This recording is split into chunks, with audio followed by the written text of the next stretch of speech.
नमस्कार विद्यार्थियों। आज हम उपस्थित हैं अपादान कारक में पंचमी विभक्ति में एक सूत्र लेकर के आख्यातोपयोगी। आख्यातोपयोगी जो सूत्र है वह क्या कहता है कि जिससे नियम पूर्वक विद्या ग्रहण की जाती है, अर्थात जिससे आप नियम पूर्वक विद्या पढ़ रहे हैं, उस नियम पूर्वक विद्या पढ़ने में जिससे भी विद्या पढ़ी जाती है उसको अपादान संज्ञा हो जाती है। अर्थात उस कारक को क्या कहते हैं? अपादान कारक कहते हैं। अब जब ये अपादान कारक हो जाएगा तो फिर आप जानते हैं अपादान एक पंचमी सूत्र से उसमें पंचमी विभक्ति का प्रयोग हो जाता है। अब देखिए, यह है जैसे नियम पूर्वक विद्या स्वीकार करने में जो वक्ता होता है, अर्थात जो पढ़ाने वाला होता है, उसकी अपादान संज्ञा हो जाती है।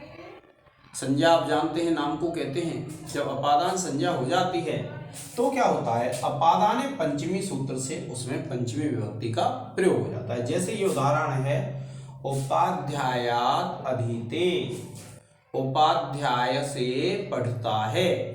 तो ये जो उपाध्याय है, इससे नियम पूर्वक छात्र विद्या ग्रहण कर रहा है, तो ये जो उपाध्याय पद है, इस उपाध्याय की क्या हो जाएगी?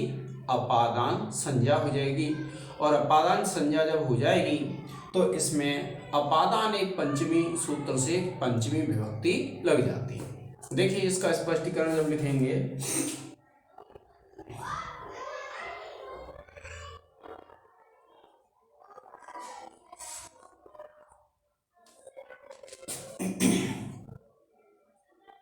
आप लिखेंगे इस उदाहरण में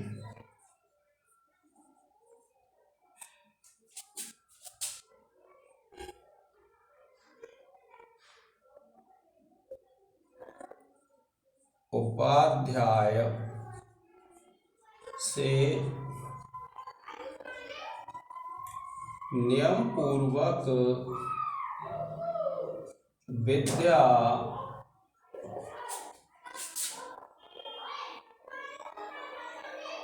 ग्रहण करने में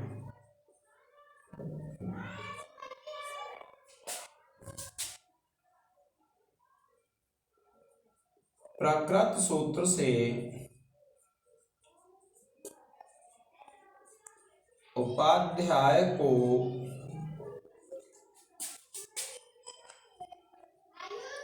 अपादान संज्ञा होकर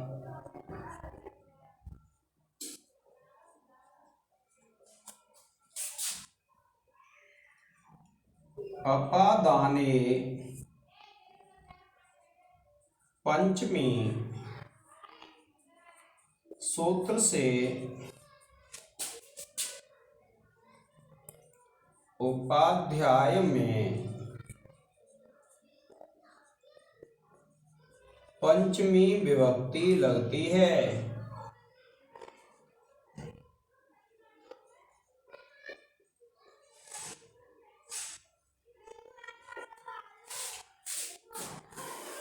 आप इसका एक स्क्रीनशॉट ले लें।